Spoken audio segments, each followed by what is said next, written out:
Le pierreux. C'est ainsi que Thierry Courtadon se nomme lui-même.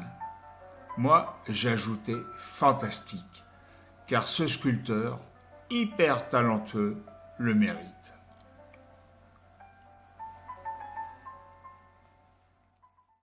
Voilà un petit peu pour vous raconter un petit peu.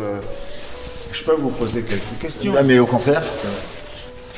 Votre première sculpture, vous vous en souvenez? Non, je m'en souviens pas. La seule chose que je me souviens, c'est que mon grand-père était résistant et à l'âge de 12 ans, ouais, j'étais en 5e, donc j'avais entre 12 et 13 ans, j'ai sculpté un monument aux morts. Un petit monument aux morts, un petit monument et qui est entre Saint-Ours et Château-Beaufort, et ici sont tombés héroïquement Paul Bert et Charles Flambard, et c'est marrant parce que je me souviens du texte par cœur. Et là, ça a été vraiment la première, la première commande où on faisait confiance, où là j'avais sculpté, gravé, et aujourd'hui je me souviens encore du texte par cœur. Et vous avez quel âge à l'époque? Oh, je devais avoir entre 12 et 13 ans. Mais en amont, j'avais déjà, à l'âge de 6 ans, je faisais des cendriers. J'ai commencé par faire des cendriers, après j'ai des roses, j'ai commencé, et ensuite après j'ai fait mes études, après j'ai été dans une école d'art pour apprendre mon métier. Mais disons que voilà, quand je vous disais que j'avais 49 ans et que j'avais largement 40 ans de métier, voilà pourquoi. Et vous vous rappelez de la première que vous avez vendue de sculpture? La première sculpture que j'ai vendue, non, sincèrement, je me souviens pas. Parce qu'en fait, j'ai une démarche assez particulière avec mon travail et avec la vente, parce que je n'aime pas vendre, j'aime pas forcément vendre. Je travaille que sur commande. Ce que vous voyez ici, il y a absolument rien à vendre. Parce qu'en fait, aujourd'hui, voilà, vous en profitez, mais il n'y a absolument rien à vendre, je travaille que sur commande. Donc, j'ai jamais d'abord fait d'exposition, j'ai fait des expositions, mais jamais il n'y a jamais eu de prix sur mes sculptures, il n'y a jamais eu rien à vendre.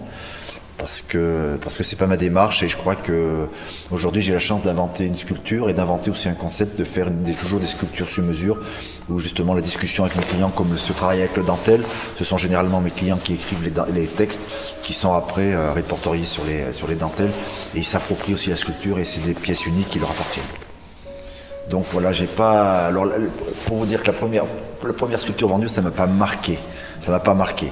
Et la prochaine sculpture, elle est en cours de fabrication? Ah bien sûr, j'ai toujours entre 4 et 6 sculptures en route, qui sont déjà, je vous montrerai tout à l'heure les maquettes de nos prochaines sculptures monumentales, mais oui, j'ai toujours plusieurs projets en même temps.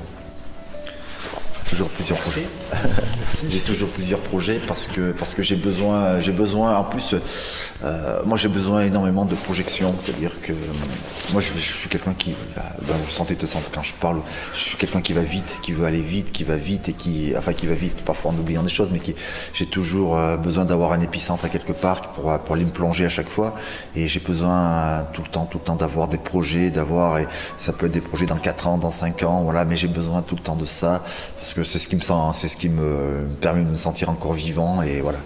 Et j'ai besoin tout le temps, parce que je pense qu'on est tous pareils. Je pense qu'on est un disque dur en nous qui fait qu'on puise la lumière, on puise des sons, on puise des odeurs, on puise plein de choses au quotidien sans s'en rendre compte, sans forcément s'en rendre compte, mais on l'a sur le disque dur. Et un jour, moi, j'ai la chance de pouvoir, tous ces sentiments, toutes ces émotions, de pouvoir les retransmettre dans la pierre.